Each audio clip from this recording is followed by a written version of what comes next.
भरतपुर घटना एबे नुआ मोड़ देखा मिली जो समय निजे जस्टिस या गोटे कमिशन बठिकी पूरा घटना तदंत करेंगे तेरे आम सहित अच्छा रिटायर्ड जज सहित कथा सर जो कमिशन गठन कर मूल मोटो सार कौन रही जो घटना घटी तार सत्य कि भाव सत्य उन्मोचन हम से विषय अनुधान कर सर ए कमिशन जो काली गठन कर सर कौ मैंने थे सर कौन सब उल्लेख कर ये कमिशन जो काली जो तार प्रारंभिक कार्य आरंभ कर काली आमर होम सेक्रेटरी आसते एडिशनल चीफ सेक्रेटरी आसते special home secretary special secretary home department से आसते एडीजी क्राइम ब्रांच आसते आमर सेक्रेटरी इनफॉरमेशन पब्लिक रिलेशंस से आसते डीजी पुलिस आसते काली सर कौन सब सर आलोचना है विशेष करके कमिशन कि भाव आगु को तार कार्य कर संपर्क में आलोचना है नुआ एडीजी नुआ एडीजी काली आसते 7 जन को साक्षी कि नोटिस करा शपथ पाठ ग्रहण कर 7 जन को नुह जो जो ये घटना विषय जो मैंने प्रत्यक्ष भाव परोक्ष भाव जड़ित से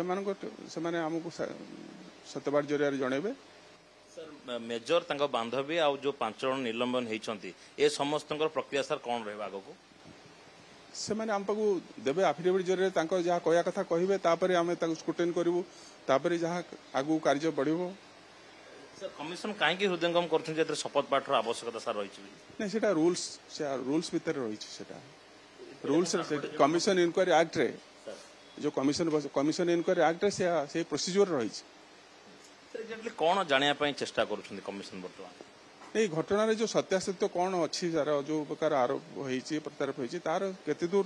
सत्यता अच्छी तार केते दूर अच्छी से क्राइम ब्रांच अग्रगति नहीं कि जन क्राइम ब्रांच तदंत केते आगू जाइए बाबद क्राइम ब्रांच जहाँ तो तदंत कर जना पड़ी तदंत कर तदंत स्टेज अच्छी इन्वेस्टिगेशन स्टेज अच्छी कौन सर एडवर्टाइजमेंट आज जीव बोले उपरओली सुधा जीव बोली आम आशा कर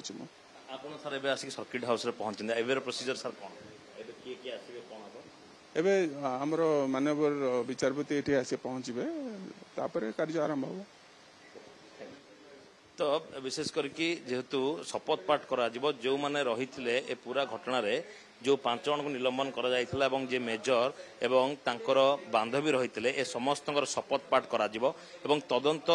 कमिशन एवं इनक्वारी करुछंती जे ए प्रकृत घटनार प्रत्यारोप कौन रही घटनाटी केमिति घटी घटना पछर